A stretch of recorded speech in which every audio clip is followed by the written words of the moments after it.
नमस्कार व्यूअर्स, आपका हमारे चैनल में एक बार फिर से स्वागत है। पश्चिम एशिया में ऐसा प्रतीत हो रहा था कि वहां शांति स्थापित हो रही है। पश्चिम एशिया अब प्रगति की ओर बढ़ रहा है। अमेरिका के द्वारा अब्राहमिक अकॉर्ड के थ्रू यूएई, सऊदी अरेबिया और इसराइल के बीच कई शांतिपूर्ण समझौते हुए।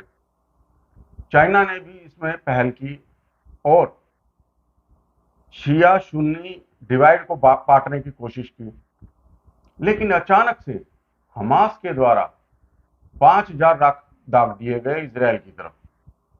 इससे पूरी दुनिया में एक खतरा मंडरा रहा है। भारत पर भी इसका असर होगा। इन सब विषयों पर चर्चा के लिए हमारे साथ मौजूद हैं सामरिक विषयों के जानकार RSN सिंह साहब। सर, आपका हमारे चैनल में बहुत स्वागत है। सर, आपकी इस विषय में क्या राय है? क्या दुनिया इससे प्रभाव पड़ेगा? भारत पर इसका क्या असर होगा? इसराइल की अब युद्ध नीति क्या रहेगी? क्योंकि जो ये हमला हुआ है, 5,000 रॉकेट, 300 से ज्यादा इजरायली मारे गए। इसराइल के तो प्रधानमंत्री नेतन्याहू ने कहा है कि ये 9/11 जैसी घटना है और 50 सालों में पहली बार ऐसा हमला हुआ, इतना विभत्सक हमला। जिसको आपने आपके सुनने दर्शकों को मेरा नमस्कार। और आपने बिल्कुल सही कहा, जिसे अंग्रेजी में कहते हैं अनप्रेसिडेंटेड, अभूतपूर्व। रॉकेट तो जा रहे थे गाजा स्ट्रिप से। बीच बीच में वो ये होता था, फिर खत्म हो जाता था, और उसके लिए पूरी तैयारी कर रखी थी इसराइल ने, ऐसी बात नहीं है। आयरन डोम जो आपका एयर डिफेंस सिस्टम है, वो पूरा लगाया हुआ था। अगर आंकड़ों पे जाए और दावे पर जाए तो कुछ लोग कहते हैं कि 92% उसका सक्सेस रेट था। कुछ लोगों का कहना है कि नहीं, इतना हाई नहीं था, क्योंकि जब वो इंटरसेप्ट करता था ये रॉकेट्स को, तो कई बार जो वॉरहेड होता है उसके वॉरहेड को नहीं रोक पाता था। हालांकि वो उसका दिशा बदल जाती थी, तितर बितर हो जाती थी, भटक जाती थी अपने तरफ, लेकिन कहीं ना कहीं वो वॉरहेड तो जाके गिरता था। तो जो भी हो, एक आयरन डोम एक बहुत इफेक्टिव एयर डिफेंस सिस्टम था, जिसको कि इजराइल ने स्थापित किया हुआ था ऐसे हमलों के खिलाफ। और उसके साथ उन्होंने कोई उस इलाके में 10-15 हजार बंकर्स बनाए थे। लेकिन इस तरह का, जिस तरह के ये जिसको कहते हैं मैसिव असॉल्ट, 5,000 रॉकेट्स का, ठीक है, एकदम एक ये। और उस रॉकेट असॉल्ट, तो उससे क्या होता है कि जो भी आपने सिस्टम, एयर डिफेंस सिस्टम आपने लगाए हैं, वो पूरा ओवरवेल्म हो जाता है। जैसे कि हम इसकी बात करते हैं ना, स्वॉर्म ड्रोन्स की, कि मान लीजिए अगर मधुमक्खी की तरह ड्रोन्स आ रहे हैं आपको, तो आपका जो पूरा एयर डिफेंस सिस्टम है वो जो है वो सैचुरेट हो जाएगा। तो उसी तरह की इन्होंने कार्रवाई की। और जब ये मैसिव रॉकेट असॉल्ट हुआ है 5,000 का, और आपको मैं बता दूं एक तुलनात्मक, मैं एक आपको आंकड़े बता दूं कि 2005 से लेके 2014 तक, यानी कि तकरीबन 9-10 साल में कोई 16,000 रॉकेट फायर हुए थे। अच्छा, ठीक है ना। हमास के द्वारा। हमास तो 2007 में आया है, और लेकिन मैं 2005 से लेके जब पीस अकॉर्ड हुआ था और 2014 तक, ठीक है, 16,000। और यहां पर 10 साल में 16,000, और यहां एक दिन में 5,000। एक दिन में 5,000 रॉकेट। ठीक है ना। तो आप ये समझिए कि ये कितना एक भीषण हमला था। और यही नहीं, ये उसके साथ 7 जगहों पे इन्होंने इन्फिल्ट्रेट किया, वहां जाके इजरायलीज को मारा। और आपने देखा कि जो हम जो रूप देखते हैं ये इस्लामिक कट्टरपंथी का, जो आईसिस का देखा, और हम अपने सब कॉन्टिनेंट में बिल्कुल वो क्रूएलिटी जो था, से कैसे औरतों को, बच्चों को इन्होंने मारा है। तो एक आंकड़े के मुताबिक 200-250 कम से कम इजरायली मारे गए हैं, हजारों में लोग घायल हैं। अभी तक जो रिपोर्ट आ रही है, और ठीक है, ये कुछ लोगों को हॉस्टेज लिया गया है। तो ये इसको अगर हम ऑपरेशनल टर्म्स में अगर कहें, ऑपरेशनल स्ट्रेटजी के टर्म्स में या टैक्टिकल टर्म इसका देने का कोशिश करें, तो ये एक तरह का रेड था कि आपने मैसिव फायर असॉल्ट किया और उसकी आड़ में आप तुरंत गए लाइटनिंग स्पीड से, आपने वहां पर छापे मारे, लोगों को पकड़ा और अपने टेरिटरी में आप लेके आ गए। तो you can categorize it as a assault. और ये फ्रंटेज कोई ज्यादा नहीं है, अगर आप पूरा देखें इजराइल का गाजा स्ट्रिप का जो वो इलाका जो है वो 51 किलोमीटर का है, ठीक है ना। अच्छा, 51 किलोमीटर का वो पूरा वो ये है बॉर्डर है। तो इस हमले के बाद से अब कई तरह के लोग कई बातें कर रहे हैं। एक बात लोग कह रहे हैं कि ये बहुत बड़ा इंटेलिजेंस फेलियर था, इतने रॉकेट्स कैसे आ गए। यम कपूर का ये 50th एनिवर्सरी था, है ना, जो 1973 में यम कपूर वॉर जो हुआ था उसका 50th एनिवर्सरी था। इसकी अपेक्षा क्यों नहीं की गई थी? तो मैं इस बात से मैं सहमत नहीं हूं, क्योंकि जहां तक रॉकेट्स का, लोग कह रहे इतने रॉकेट्स कहां से आ गए, तो मैं आपको बता दूं आज वहां पे 21 लाख की पॉपुलेशन है गाजा स्ट्रिप में। मतलब वहां पे कई ऐसे जगह हैं, इंडस्ट्रीज हैं, उसी के अंदर में घर घर में रॉकेट बन रहे हैं वहां पे इस स्केल में। कुछ ईरान के द्वारा सप्लाइड अवश्य है, ठीक है, लेकिन जो ये शॉर्ट रेंज रॉकेट्स जो है ये घर घर में बन रहे हैं। तो सर उसके लिए रॉ मटेरियल तो चाहिए ना? नहीं, वो रॉ मटेरियल उन्होंने ये काबिलियत हासिल कर ली है वो, ठीक है ना। तो इसलिए मैं ये नहीं मानता कि ये बहुत बड़ा कोई इंटेलिजेंस फेलियर है या इसकी तैयारी क्यों नहीं की गई। इनका मानना था कि कहाँ पे चूक हुई है इनकी, कि इनका मानना था कि हम हवाई हमले करते रहें और आर्थिक मतलब आर्थिक पाबंदी इन पे लगाते रहें, और आर्थिक रूप से जब इनको हम स्क्वीज कर देते हैं, इन पर दबाव डालते हैं, तो हमले ये हमले करते हैं उसके साथ हम झेलने के लिए हम सक्षम हैं। ये इजरायलीज का ये उनकी ये सोच थी। इस पैमाने पे, इस स्केल पे उन्होंने हमला इस तरह का नहीं सोचा था। अब ऐसा नहीं था कि कुछ लोगों ने जब इस जो पूरी अप्रोच थी, जो सैन्य अप्रोच था, ठीक है ना, इस सैन्य तरीके पर लोगों ने आपत्ति नहीं उठाई थी।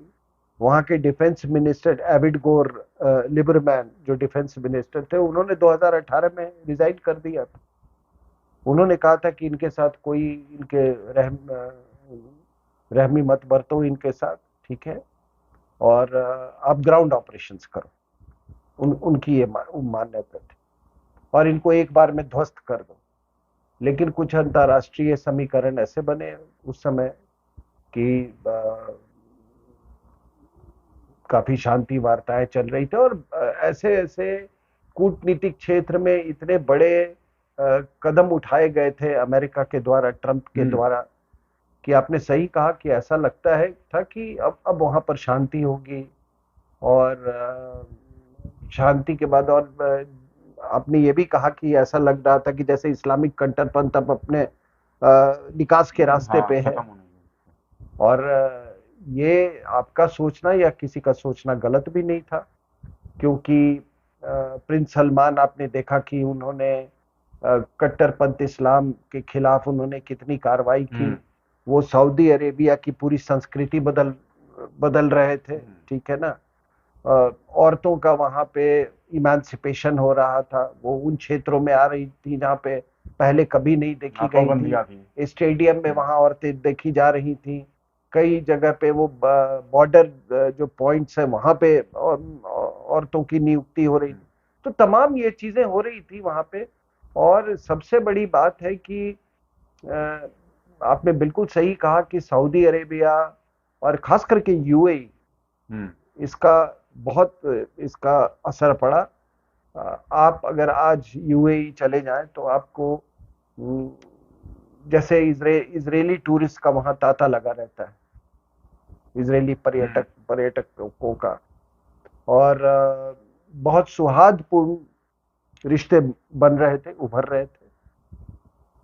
और उसके अलावा सऊदी अरेबिया से अभी फॉर्मल डिप्लोमेटिक रिलेशंस नहीं हुआ है, लेकिन फिर भी अंदर ही अंदर काफी आदान प्रदान हो रहा था कई चीजों का। अंदर से काफी कूटनीतिक कॉन्टैक्ट उनके बन रहे थे। तो एक तो ये डेवलपमेंट हुआ, और दूसरा आपने सही कहा कि चीन ने इस पे पहल की, और चीन भी क्योंकि वो एक अपने आप को एक ग्लोबल पावर मानता है, तो उसने भी कहा कि इस क्षेत्र में हमारा बोलबाला होना चाहिए। और चाइना पाकिस्तान इकोनॉमिक कॉरिडोर और कई दूसरे तरह के इन्वेस्टमेंट से, हथियार के सप्लाई से वहां पर उसका कुछ वर्चस्व बढ़ा है।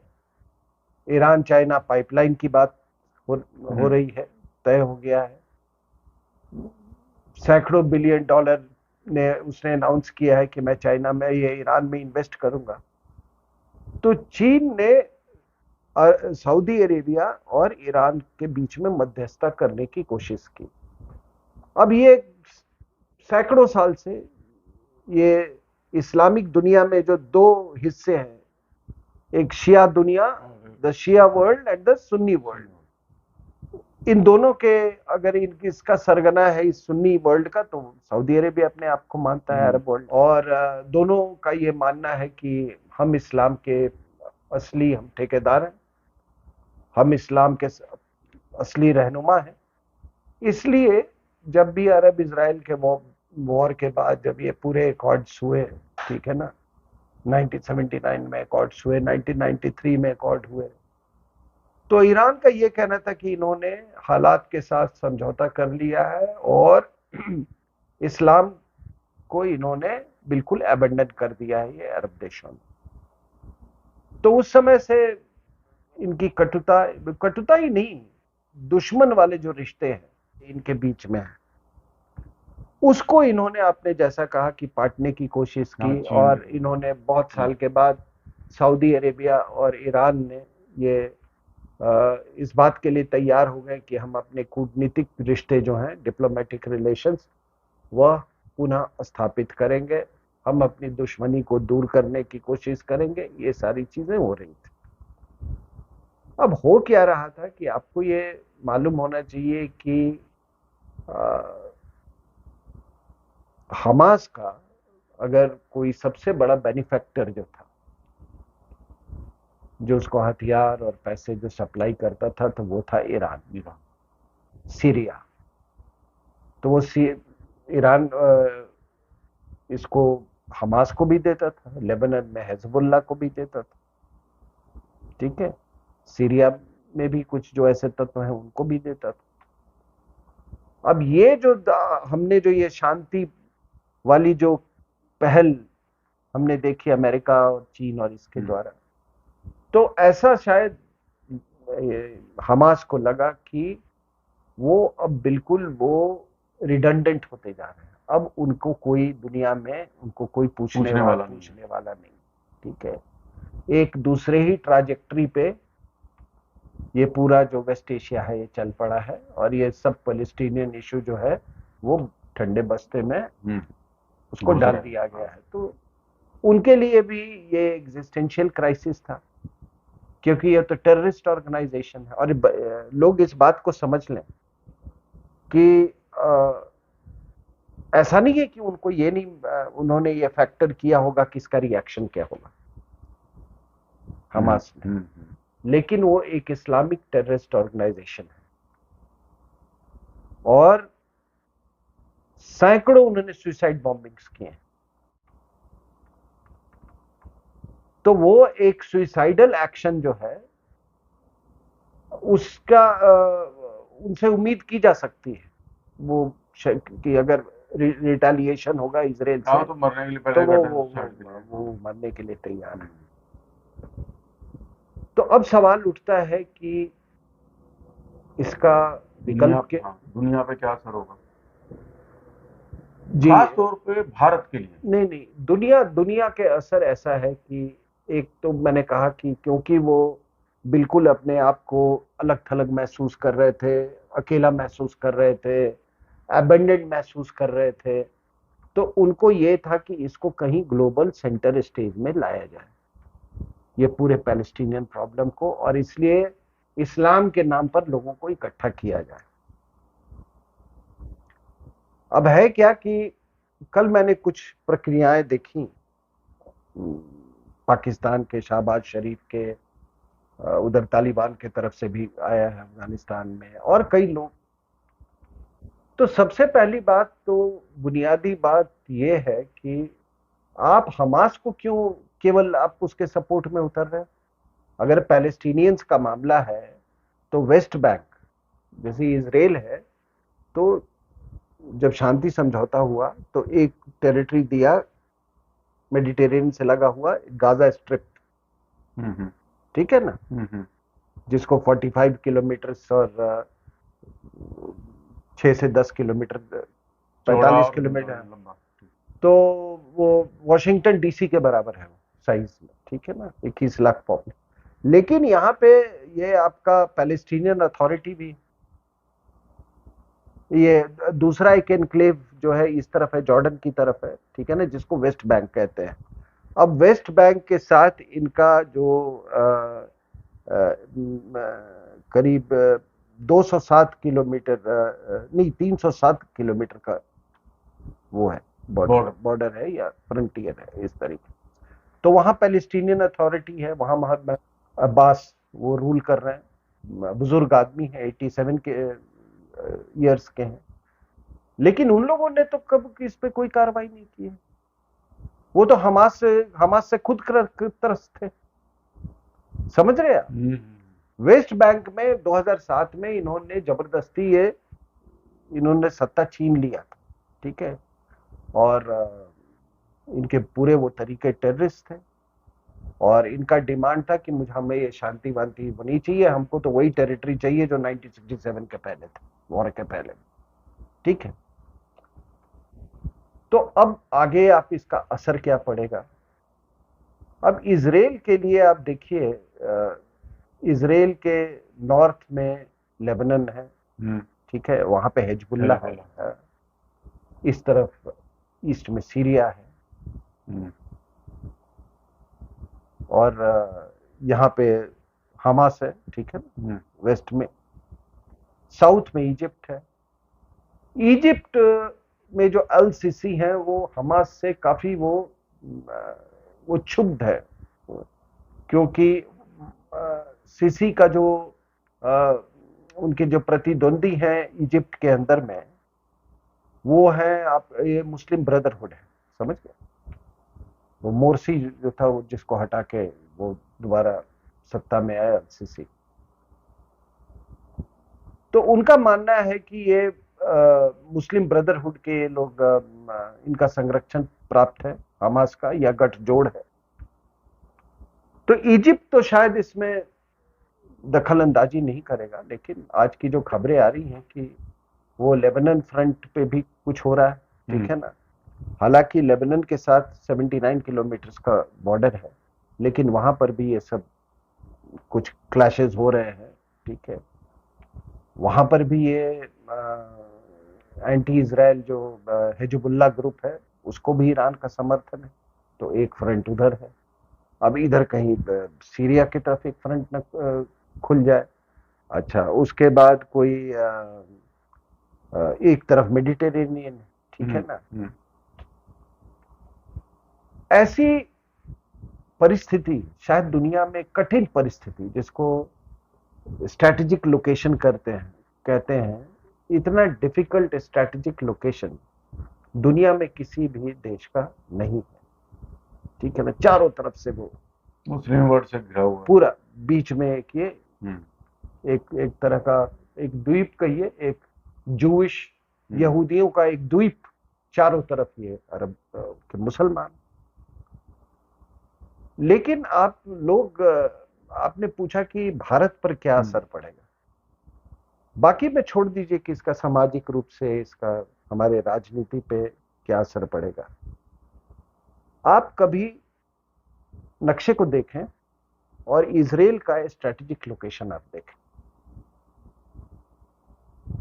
और मैं लोगों से ये कहता हूं कि इस बात पे थोड़ा गौर करें कि अगर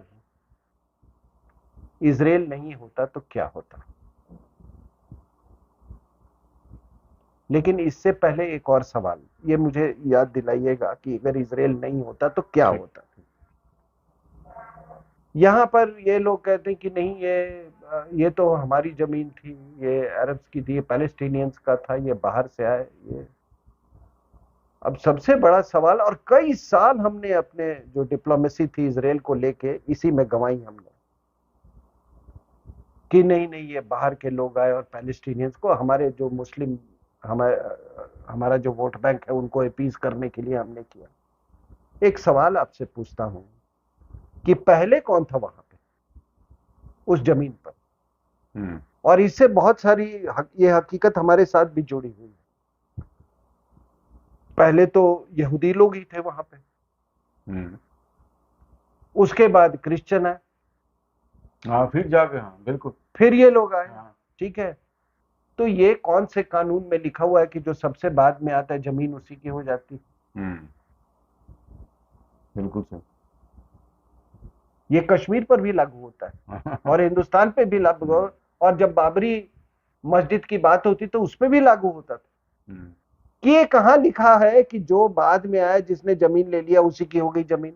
और अगर यही आपने यार्डस्टिक आपने अगर अप्लाई किया है, ठीक है ना, यही पैमाना है अगर आपका, तो आखिरी में तो फिर इजराइल बनाए तो पूरी तो जमीन उनकी हुई ना। तो ये सरेआम ये बेहुदागिरी है ये, ठीक है ना, ये जो क्लेम।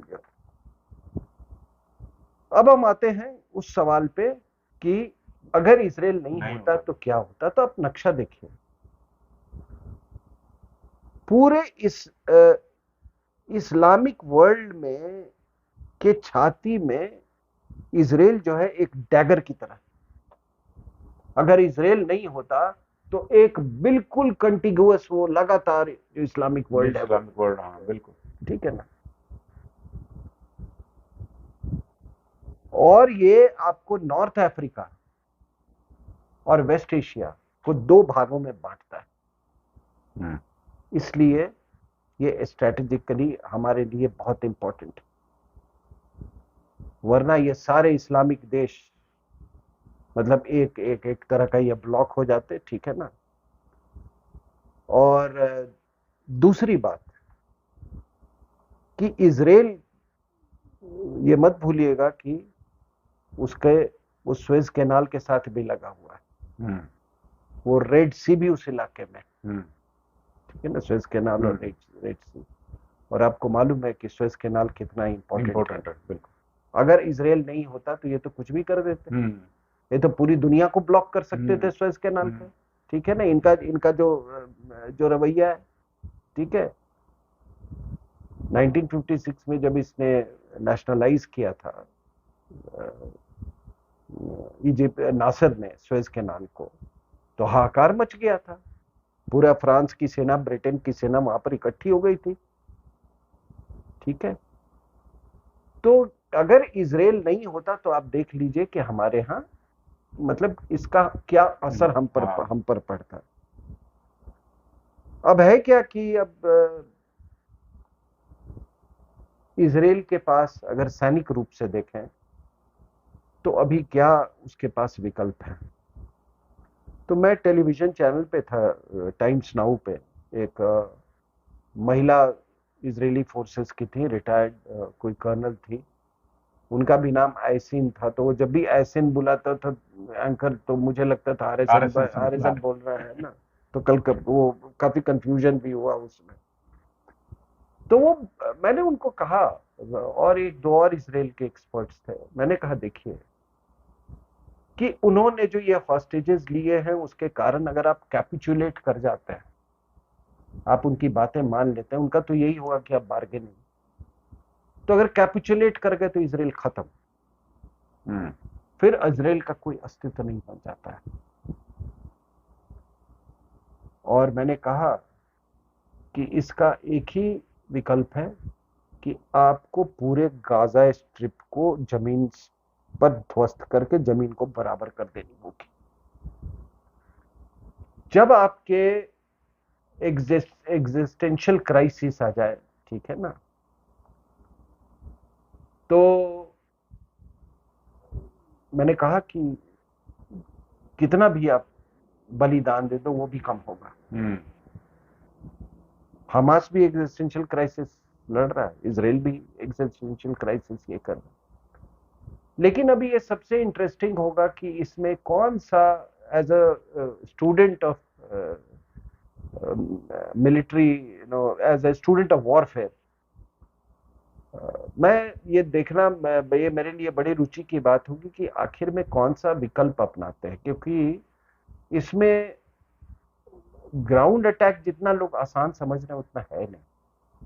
हाँ, उसने इतने टनल्स वगैरह बनाए हुए हैं, पूरा वो अर्बन इलाका है, हाँ, बिल्डिंग्स है, डोर टू डोर फाइट, मतलब अर्बन एरिया में, बिल्टअप एरिया में जो फाइटिंग होता है बहुत मुश्किल होता है। उसके अलावा उन्होंने वहां पे टनल्स भी बनाए हुए हैं। ये भी हो सकता है कि और भी वो आपके हॉस्टेज वो ले लें। तो मेरे, अगर मुझसे पूछें तो मुझे तो एक ही विकल्प लग रहा है कि ये भारी मात्रा में टीएनटी, आपको मालूम है जैसे जो उसने कहा था ना आर्मिटेज ने कि we will bomb you to stone as.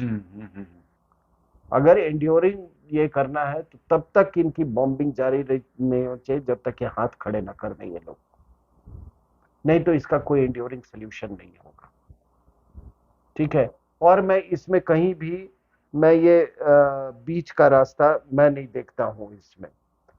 ठीक है कि कोई बातचीत से तो कोई हल निकल सके, वो टेररिस्टों के साथ क्या बातचीत? उसका कोई उसको वो कोई विकल्प भी नहीं है और वो पॉसिबल भी नहीं है। और अगर आप देखें कि इसमें बाहरी ताकतों का क्या ये होगा, तो बाइडेन ने तो कहा है कि जो भी हो सकता है हर किस्म की हम मदद करेंगे, उसने कहा।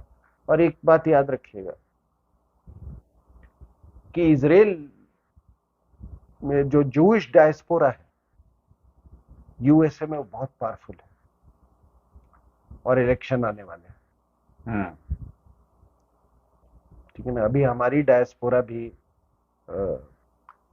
अब थोड़ा वहां प्रभावशाली बन रही है, लेकिन इजरायली डायस्पोरा और सॉरी जूइश डायस्पोरा और हिंदू डायस्पोरा में बहुत फर्क है। वो ऐसे ये उल्टे सीधे काम नहीं करता है कि रंधावा बन गई निक्की, निक्की हेली, ठीक है ना, ये उल्टे सीधे काम आप ये अपने ही लोगों से आप उम्मीद कर सकते हैं। वो एक है बॉबी जिंडल, वो मुझसे वो पूछता था, वो तारिक फतेह, वो तो कनाडा में पूछता, कहते यार तुम लोग को कुछ सेल्फ रिस्पेक्ट है या नहीं, ये क्या है ये बॉबी जिंडल, पहले प्रोटेस्टेंट था फिर रोमन कैथोलिक बन गया, ये मतलब ऐसे ऐसे आपको लोग वहीं पे मिलेंगे।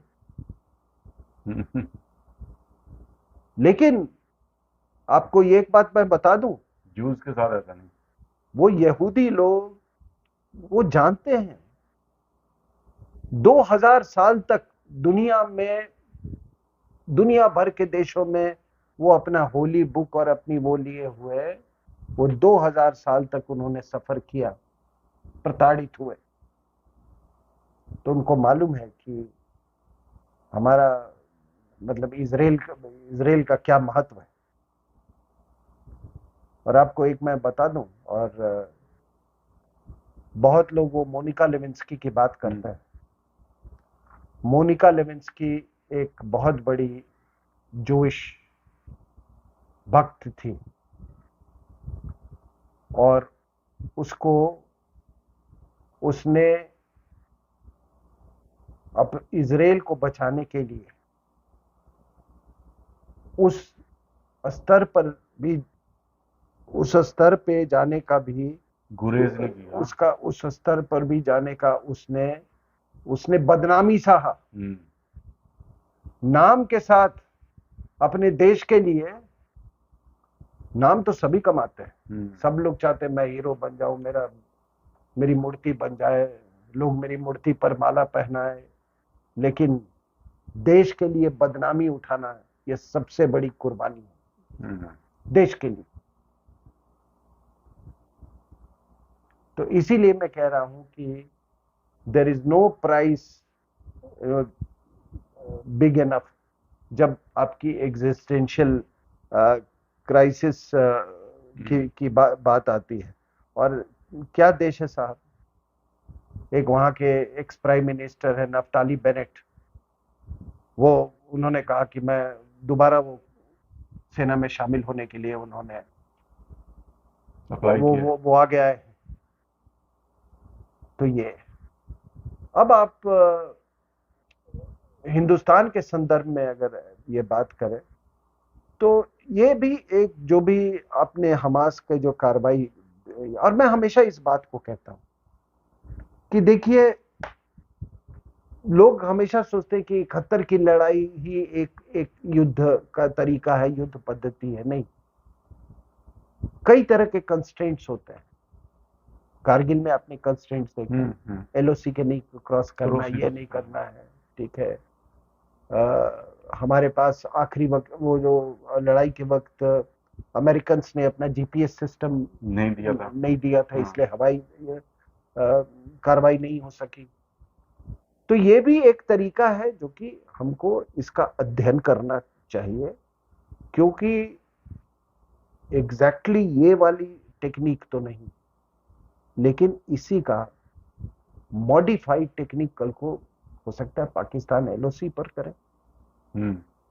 तो इसके लिए हमको अपने पूरे वॉर गेमिंग करनी चाहिए, जो कि लोग कर रहे हैं। हम मुझसे बहुत ज्यादा होशियार लोग बैठे हुए हैं, लेकिन मैं तो पब्लिक डोमेन में हूं, इसलिए मैं कह रहा हूं कि इसकी तैयारी जरूर होनी चाहिए कि एक अचानक इस तरह का मैसिव हमला हुआ और उसमें इस तरह का आप जाके रेड करके आगे। अभी वही मैंने कहा कि ड्रोन टेक्नोलॉजी है, तो ड्रोन टेक्नोलॉजी जो आया है, तो ये स्वार्म ड्रोन्स का उसका खतरा हमेशा बना हुआ है। आपने देखा कि टेक्नोलॉजी क्या करती है, बॉर्डर फेंसिंग को किस तरीके से वो बिल्कुल मतलब एक तरह से न्यूट्रलाइज नहीं किया है, लेकिन उसके असर को तो कम कर ही दिया है ना, कम कर दिया है। तो ये तमाम ये युद्ध के जो तरीके होते हैं वो सरकमस्टांसेस पे डिपेंड करते हैं। ये एक नई तरह की एक युद्ध है, और लेकिन जो ये लोग उम्मीद कर रहे हैं कि जो हमने तरीका देखा है, इनका डॉक्ट्रिन क्या था, ये भी बात समझ लीजिए। एक बहुत छोटा देश है इजराइल, एक बहुत छोटा देश है, ठीक है ना। अब उसका पूरा अगर आप वो देखेंगे तो इसका बॉर्डर देखें, लेबनान के साथ 79 किलोमीटर, सीरिया के साथ 76 किलोमीटर, छोटे छोटे बॉर्डर्स हैं इनके। हमारी तरह नहीं 3,440, बांग्लादेश के साथ 4,000 किलोमीटर, म्यांमार के साथ 1,600 किलोमीटर, ये छोटे छोटे।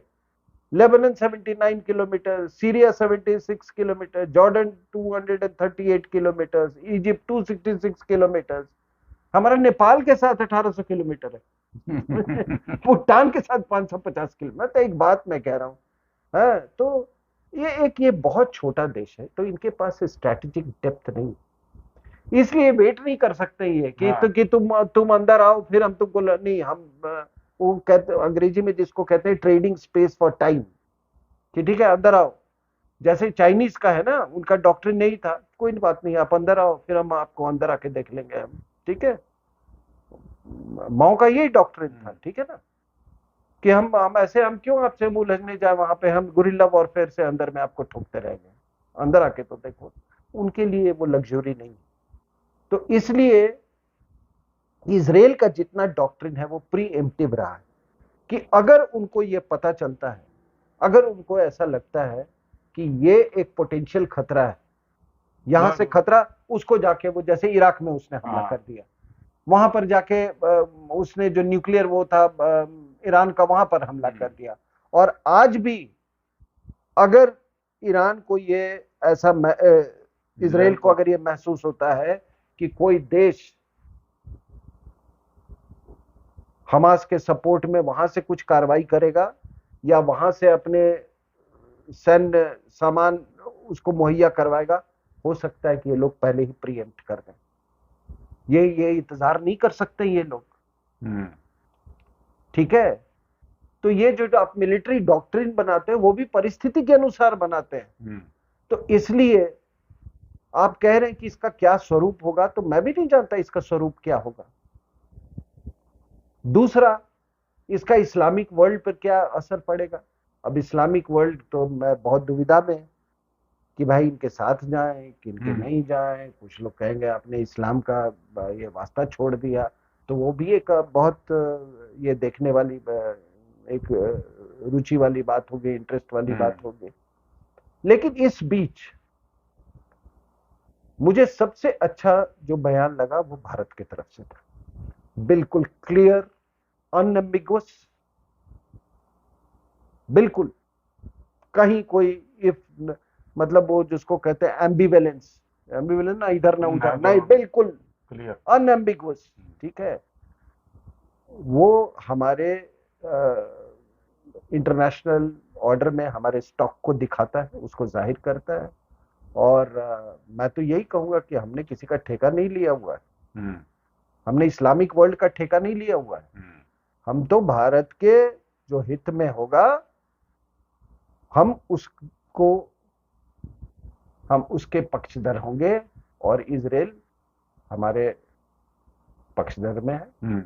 ठीक है, हमको उनसे कारगिल के समय भी बहुत सहायता मिली, वो कई डिफेंसेस में। और इजराइल से एक और चीज सीखने की जरूरत कि 1967 की लड़ाई तक जब इसने अकेले सबको ठोक दिया था, ठीक है ना, सभी अरब देशों को, उस समय तक इसके जो वेपन सप्लाई थे वो फ्रांस थे से, जो हाई टेक वेपन्स थे। फिर उन्होंने एम्बार्गो लगा दिया 67 वॉर के बाद, फिर ये अमेरिका से, और उस समय अमेरिका से हथियार खरीदने लगे। उसके बाद ये इंडिजिनस अपना वो करना शुरू किया, और आज देखिए वो कुछ क्षेत्र में दुनिया के बिल्कुल नंबर 1 मैन्युफैक्चरर्स है, कुछ टेक्नोलॉजिकल कैटेगरीज में। तो मैं अपनी बात यहीं समाप्त करूंगा। आपको अगर कोई और सवाल है तो आप पूछ सकते हैं। तो दर्शकों, आपको ये चर्चा आप जरूर पसंद आई होगी। कोई प्रश्न हो, कोई ऐसे अपनी राय देनी हो, कमेंट बॉक्स में जरूर डालिएगा। चैनल को जरूर सब्सक्राइब कीजिए। धन्यवाद सर, आपका बहुत बहुत।